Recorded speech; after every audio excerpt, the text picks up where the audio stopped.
दोस्तों स्वागत करते हैं आपका एक बार फिर से अपने YouTube चैनल आरके क्लासेज में। हम यहाँ पे देखेंगे फिजिक्स का एक बहुत ही शानदार डेरिवेशन है। ये आपके यूपी बोर्ड एग्जामिनेशन के लिए बहुत ज़्यादा खास है। उम्मीद करते हैं कि आपको ये क्लास देख लेने के बाद कोई भी डाउट, कोई भी कन्फ्यूजन नहीं रह जाएगा। अगर दोस्तों आप लोग वीडियो पे आ गए हैं तो बिल्कुल आप ट्रस्ट कीजिए, मुझ पे विश्वास कीजिए, ये क्लास आपके बिल्कुल भी समझ में आएगी, कहीं कोई दिक्कत नहीं होगा। बस थोड़ा सा आपको टाइम देना है, ज़्यादा से ज़्यादा 8 से 10 मिनट, ताकि आप इस वीडियो को कंप्लीट देख सकें। ठीक है, ये दोस्तों आपका फिजिक्स क्लास 12 जो सेकंड पार्ट है उसका दोस्तों मैंने यहाँ पे एग्जाम्पल जो डेरिवेशन लिया हुआ है ये उसी का है और बहुत ज़्यादा मोस्ट है, आपके एग्जाम में बहुत ज़्यादा पूछा जाता है। ठीक है, तो आइए हम लोग देखते हैं कि टॉपिक क्या है। टॉपिक है आपका कि क्रांतिक कोण तथा अपवर्तनांक में संबंध। बहुत ही कंफ्यूजन वाला टॉपिक है, लेकिन अगर आप देख लेंगे ये कंप्लीट वीडियो तो आपका जो कंफ्यूजन है, जो डाउट है, वो आप बिल्कुल भी क्लियर हो जाएगा। आज के बाद आपको कोई दिक्कत इसमें नहीं होगी। दोस्तों अगर हम लोग यहाँ पे इन चीज़ों को पढ़ लेते हैं, सही तरीके से जान जाते हैं, तो इससे रिलेटेड जो भी न्यूमेरिकल आते हैं, जो भी आपके वनडे एग्जामिनेशन में क्वेश्चन बनते हैं, उन सभी का जवाब हम सही तरीके से दे पाते हैं। तो आइए देखते हैं कि क्या है ये संबंध। सबसे पहले हम यहाँ पे बात करेंगे कि क्रांतिक कोण होता क्या है। अगर आप लोगों को इसमें डाउट है कि क्रांतिक कोण क्या है, ठीक है, उसके बाद अपवर्तनांक क्या है, ये दोनों चीज़ों में दोस्तों अगर आपको डाउट है तब कोई भी टॉपिक आप क्लियर नहीं कर सकते हैं इसकी वजह से। तो सबसे पहले आपका क्लियर होना चाहिए कि क्या होता है क्रांतिक कोण, क्या होता है अपवर्तनांक। ठीक है, तो हम चलते हैं यहाँ पे, पहले बताते हैं आपको कि क्रांतिक कोण क्या होता है। दोस्तों क्या होता है कि हम लोग अपवर्तन का नियम जानते हैं कि जब प्रकाश एक माध्यम से दूसरे माध्यम में जाता है तो अपने मार्ग से कुछ विचलित हो जाता है। विचलित होने का कारण आपको जानना चाहिए, क्यों विचलित होता है, ये बात आपको समझ में आ जाएगी तो क्रांतिक कोण को भी आप आसानी से समझ पाएंगे। ठीक है, क्या होता है, देखिए हम लोग जानते हैं जो लाइट होता है, लाइट की जो चाल होती है दोस्तों वो वायु या निर्वात में होती है 3 × 10⁸ मीटर प्रति सेकेंड। ठीक है, चूंकि यहाँ हम लोग जानते हैं कि ध्वनि को चलने के लिए माध्यम की आवश्यकता तो पड़ती है, लेकिन लाइट को चलने के लिए यानी प्रकाश को चलने के लिए माध्यम की आवश्यकता नहीं पड़ती है। प्रकाश जो होता है वह वायु तथा निर्वात दोनों में आसानी से एक ही वेग से चल सकता है, जो कि होता है 3 × 10⁸ मीटर प्रति सेकेंड। ठीक है, अगर इसको हम किलोमीटर में बात कहें तो दोस्तों ये होता है 3 लाख किलोमीटर प्रति सेकेंड। ये होता है प्रकाश की चाल, किसमें, वायु तथा निर्वात में। लेकिन दोस्तों जब प्रकाश किसी माध्यम में जाता है तो ऐसी सिचुएशन में माध्यम में उसकी दो चीज़ें चेंज हो जाती हैं। एक होता है प्रकाश की चाल, चाल चेंज हो जाती है। ठीक है, संभवतः हमेशा कम होती है, ज़्यादा कभी नहीं होती है। दूसरी बात क्या है, यहाँ पे जो प्रकाश का वेवलेंथ है, मतलब तरंग दैर्घ्य है, वो भी चेंज हो जाता है।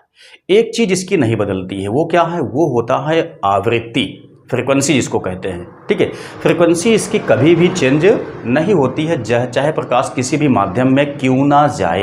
ये तीनों बातें आपको जानना बहुत ज़्यादा आवश्यक है, क्योंकि वनडे एग्जामिनेशन में दोस्तों यही 3 बातें आपको बहुत ज़्यादा फंसाती हैं, बहुत ज़्यादा परेशान करती हैं।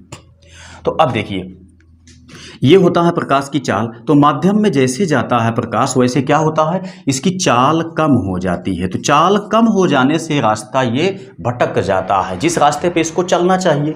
जब वही चाल रहेगी, सेम चाल, तभी उस रास्ते पे चलेगा। और जब चाल इसकी चेंज हो जाएगी, घट जाएगी या बढ़ जाएगी, ठीक है, इससे ज़्यादा घटेगी बढ़ेगी नहीं, लेकिन सिचुएशन पे क्या है कि घट जाएगी या बढ़ जाएगी। मतलब मेरे कहने का ये है कि जितना ये चाल है ये कांस्टेंट है, ये मैक्सिमम चाल है प्रकाश की, इससे ज़्यादा नहीं होगी। लेकिन अगर किसी माध्यम में गई हुई है तो घट गई है, उस माध्यम से फिर यदि वायु माध्यम में आती है तो फिर से बढ़ जाएगी। तो घटने बढ़ने का तात्पर्य ये है। ठीक है, तो चाल बदल जाती है, चाल बदल जाने से ही होता है अपवर्तन, मतलब मार्ग से विचलन होता है। ठीक है, तो अब यहाँ पे समझिए, अगर हम मान लेते हैं कि हमारे पास कोई एक माध्यम है, जिसे मान लेते हैं ये कांच माध्यम है, ठीक है, ये क्या है, वायु का माध्यम है। तो जब प्रकाश एक माध्यम से दूसरे माध्यम में जाएगा, ठीक है, मतलब कांच से वायु में जाएगा, ठीक, तो क्या होगा, ये दोस्तों जब कांच से वायु में जाएगा तो ध्यान दीजिएगा, वो कांच में इसकी जो चाल है वो कम है, ठीक है, कांच में इसकी चाल कम होगी, कितना से कम होगी, 3 गुणे 10 घाते 8 मीटर प्रति सेकेंड से कम होगी। लेकिन जब ये आपका वायु माध्यम में इंटर होगा तो इसकी चाल पुनः बढ़ जाएगी, कितना हो जाएगी, इतना हो जाएगी। हम जानते हैं कि वायु या निर्वात में प्रकाश की चाल इतना होती है। तो जब चाल बढ़ेगी तब क्या होगा, इस सिचुएशन में जहां जिस पथ पे इसको जाना चाहिए उस पथ पे नहीं जाएगा, बल्कि उससे भटक जाएगा। ठीक है, भटक जाएगा मतलब इधर चला जाएगा। तो क्या होगा, ये अगर अभिलंब माने, ठीक, इसको लंबवत रेखा को हम अगर अभिलंब मान लेते हैं तो इससे यह दूर भागेगा। कब, जब प्रकाश की चाल बढ़ेगी तब। ठीक है, ये ऐसे हो गया। लेकिन जब प्रकाश की चाल घटेगी तब अभिलंब की दिशा में भागेगा, मतलब अभिलंब की ओर झुक जाएगा। अब यहाँ से ये बात आप समझ लीजिए दोस्तों, यहाँ पे ध्यान दीजिए, ये जो कोण होता है ये कहलाता है आपका आपतन कोण। यहाँ पे जो कोण बनता है ये कहलाता है अपवर्तन कोण। अगर दोस्तों यहाँ से हम इसके मान को, आपतन कोण के मान को हम बढ़ाते जाएं तो आप सोचिए कि ये जो कोण है आपका ये बढ़ता जाएगा। ठीक है, हमने इसको बढ़ा दिया, ये बढ़ गया, हमने फिर से इसको बढ़ा दिया तो ये बढ़ गया। हम इसको एक निश्चित एंगल पे जब बढ़ा देंगे तो ये आपका इस साइड में नहीं जाएगा, टोटल इस साइड में जाने लगेगा। यानी कि अभिलंब से कितना ले लेगा, ये 90 डिग्री का ले लेगा। तो जितना यहाँ पे कोण बनता है आपका, जिससे कि ये कोण आपका यानी कि अपवर्तन कोण 90 बन जाए, उसके लिए जितना आपतन कोण बनता है वही कहलाता है क्रांतिक कोण। ठीक है, क्रांतिक कोण कहलाता है। क्या चीज, क्रांतिक कोण कहलाता है ये वाला मान आपका, जिसके लिए विरल माध्यम में अपवर्तन कोण कितना हो जाता है, 90 अंश हो जाता है। ये चीज आप लोगों ने कक्षा 10 से ही पढ़ा है।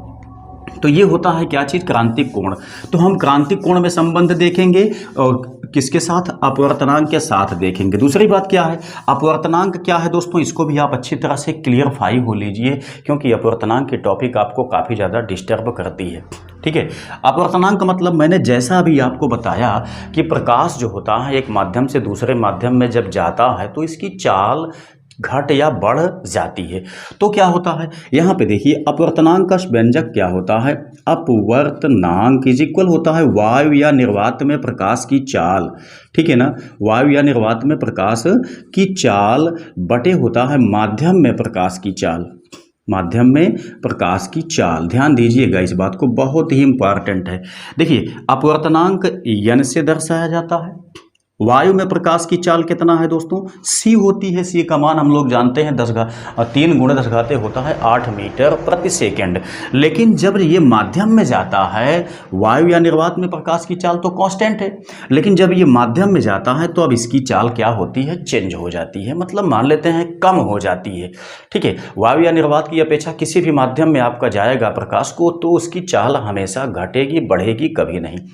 ठीक, तो अगर यहाँ पे मान लेते हैं इसकी चाल कितना है, इसकी चाल हम लोग जानते हैं 3 गुणे 10 घाते होता है 8 मीटर प्रति सेकेंड। माध्यम में गया, माध्यम में मान लेते हैं कि 2 गुणे 10 घाते हो गया 8 मीटर प्रति सेकेंड।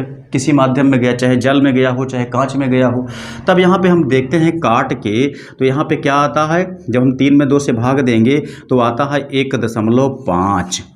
ठीक है, ये क्या है, ये अपवर्तनांक है। अपवर्तनांक इस बात का डिसीजन लेता है या डिसाइड करता है कि कोई किसी माध्यम में प्रकाश की चाल क्या होगी, प्रकाश की चाल किसी माध्यम में क्या होगी। मतलब कोई माध्यम जो है वह वायु की अपेक्षा कितना सघन है, इस बात की पुष्टि करता है कौन, अपवर्तनांक। तो दोस्तों मैंने आपको यहाँ पे इस टॉपिक में, इस टॉपिक के अंतर्गत इन दो चीज़ों का कन्फ्यूजन क्लियर करने की कोशिश किया है।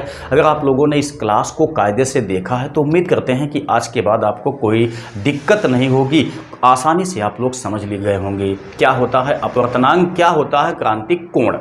ठीक है, अब ध्यान दीजिए, हम इसको हटा देते हैं, हम आते हैं मेन टॉपिक पे। हमारा जो टॉपिक है, टॉपिक क्या है, क्रांतिक कोण तथा अपवर्तनांक में संबंध है।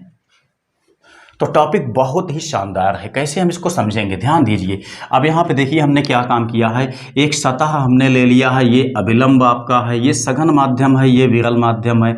हम यहाँ पे प्रकाश को सघन माध्यम से विरल माध्यम में भेजेंगे। सघन माध्यम को हमने 2 मान लिया है, विरल माध्यम को हमने 1 मान लिया है। तब क्या होगा, जब ये दोस्तों सघन माध्यम से प्रकाश विरल माध्यम में जाएगा, तब क्या होगा, सघन माध्यम के सापेक्ष विरल माध्यम का अपवर्तनांक। ध्यान दीजिएगा, सघन माध्यम यहाँ से हम लेते हैं क्या चीज़, जब प्रकाश सघन माध्यम से विरल माध्यम में जाएगा, ठीक है ना।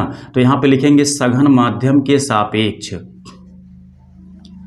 सघन माध्यम के सापेक्ष विरल माध्यम का अपवर्तनांक,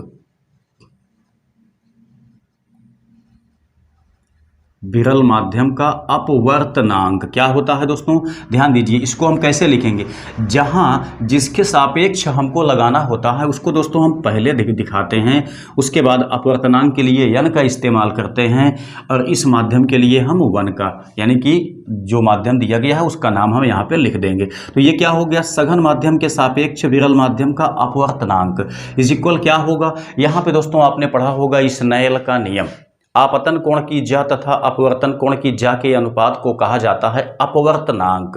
ये भी एक नियम है अपवर्तनांक को दर्शाने का, जिसको वैज्ञानिक स्नेल ने क्या कहते हैं डिफाइंड किया हुआ था, ठीक है। तब ये क्या बनेगा आपका, sine I upon sine R, ये बन गया है आपका स्नेल के नियमानुसार। अब दोस्तों यहाँ पे ध्यान से समझिए, ये किसके लिए है, क्रांतिक कोण के लिए। तो क्रांतिक कोण यहाँ पे आपका 90 डिग्री बनना चाहिए, यानी कि प्रकाश जब यहाँ से अपवर्तित होगी तो अपवर्तन के पश्चात यहाँ जो कोण बनेगा वो कितना बनना चाहिए, 90 अंश बनना चाहिए। जो आपका अच्छा 90 अंश यहाँ पे तभी बनेगा जब ये आपतन कोण आपका मतलब क्रांतिक कोण के समान हो जाएगा, तो ठीक, क्रांतिक कोण के समान जब ये हो जाएगा आपतन कोण, तब अपवर्तन कोण बनेगा कितना, 90 अंश बनेगा। यानी कि हम दिखा सकते हैं यहाँ से, यदि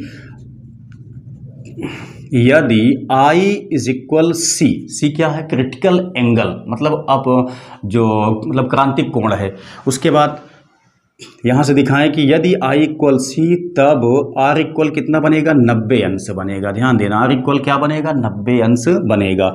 तब यहाँ पे क्या होगा, 2n1 इज इक्वल, यहाँ पे लिखेंगे साइन I के स्थान पे लिखेंगे हम C बटे R के स्थान पे लिखेंगे कितना, 90 अंश लिखेंगे।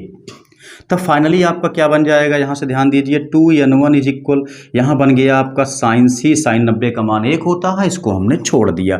अब दोस्तों यहाँ पे एक उत्क्रमणीयता का नियम भी चलता है, क्या चीज़, यहाँ पे जितना हम यहाँ पे यानी कि इसके सापेक्ष इस माध्यम का अपवर्तनांक हम निकाले हैं, अगर इसको हम मान लेते हैं कि प्रकाश अब यहाँ के बजाय यहाँ से प्रकाश इंटर होता है, तब क्या होगा, ये आपका विरल माध्यम के सापेक्ष सघन माध्यम का अपवर्तनांक चलेगा, उल्टा चलेगा। तब इसके लिए हम यहाँ पे उत्क्रमणीयता का नियम लगाते हैं, ठीक है। वो क्या लगाते हैं, इसी को दोस्तों हम उल्टा ले लेते हैं। कैसे, अब यहाँ पे लिखें विरल माध्यम के सापेक्ष सघन माध्यम का अपवर्तनांक, तो ये क्या चलेगा, ध्यान देना, ये उल्टा हो जाएगा, यानी कि 1n2 बन जाएगा। तो जब ये 1n2 बनेगा, ध्यान देना, ये क्या होगा, बटे में चला जाएगा, 1n2, ये क्या हो गया, साइन सी। अगर इसको हम उल्टा लिखें, मतलब यहाँ बटे में 1 मान लें, ठीक है ना, तो इससे यहाँ गुणा, इससे यहाँ गुणा कर दें, तो यह हम इसी को उठा के पलट देते हैं, तो ये हो जाएगा क्या चीज़, 1n2, ये हो जाएगा 1 बटे साइन सी, ठीक है। तो ये क्या बन गया, ये आपका अपवर्तनांक तथा क्रांतिक कोण के बीच का संबंध ये भी बन गया है। एक संबंध आपके पास यहाँ पे निकल के आया हुआ है, लेकिन दोनों को आपको ध्यान देना है। क्या चीज़, ये तब के लिए है जब प्रकाश आपका कांच मतलब सघन माध्यम से विरल माध्यम में जाएगा, ये तब के लिए है जब प्रकाश आपका विरल माध्यम से सघन माध्यम में जाएगा, तब के लिए, ठीक है। विरल माध्यम से सघन माध्यम में जाएगा तब के लिए। तो उम्मीद करते हैं कि ये चीज़ें आपके निश्चित तौर पे समझ में आ गई होंगी, कोई दिक्कत नहीं हुआ होगा। ये एक संबंध है जिससे हम लोग यहाँ पे एग्जाम में ये लिखने के लिए भी आता है, साथ ही साथ ये इससे संबंधित आपके कुछ न्यूमेरिकल भी बनते हैं, जो तो इस तरीके से आप लोग समझेंगे तो कोई दिक्कत नहीं होगी।